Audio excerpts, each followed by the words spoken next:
This is stop 4 on the scavenger hunt. For stop 4, we're going to go ahead and find the syllabus, which has a lot of information that you're going to need to know how my class is operating this year. In order to get there, you can go back to my website, peak2peak.org, and once you get logged in and you find your class, I need you to go down to the links where you will find Google folder. Once you're in the Google folder, there are a bunch of links like you saw probably from one of the previous videos. The one that you need is the syllabus link. I am not sure how this might format if you are in a Chromebook or an Apple, since it is a Word document. But if you can get to one of those types of computers, or even if not, I'm pretty sure you'll be able to get the information, but it might not look exactly like mine. Once you get there, you will find this document.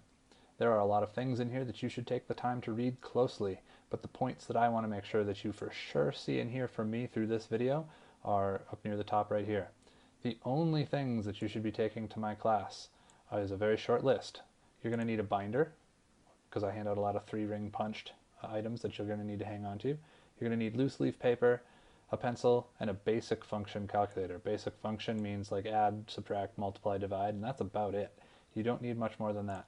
Phones and iPods do not count as calculators in my class. There are a couple of times where we'll use technology, and I'll invite you to use your phone, but as a calculator, it's not going to cut it. You can read about the grading policy right here, but I follow the same 80-20 rule as the rest of the school.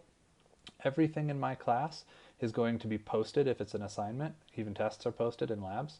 And everything is redoable or revisable. If you're not getting the scores that you want to get on an assignment or a test, you have the opportunity to improve those scores and get another chance to show me mastery. There are some rules behind that. It's not just you get to retake as many times as you want, so make sure you read this section closely if you are a person who needs to do a retake. There are some sections in my gradebook that are weighted as 0, which means that when I put in scores, it doesn't do a thing to your final grade. There's a reason why I do that, and it's mostly communication. I want to let you know how you're progressing towards a goal, or let you know how your mastery is looking before a test, or other means of communication. You can read about those here. Again, here's my guidelines around retakes. I also have a homework policy that is fairly strict, but I'm trying to get you ready for high school. So in high school, the rule is that they'll give 50% credit if homework is late.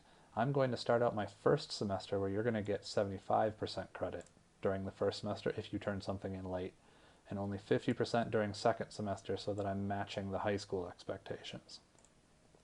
I also tell you about my office hours, if you're going to be absent, what to do, and then how to get onto my CK12 textbook. So if you are a person who is looking for extra resources, or you need extra practice, or something is not quite making sense, but you'd rather read about it as opposed to coming to office hours, this is a great resource. You can go ahead and follow these steps to get logged in and joined to my online textbook.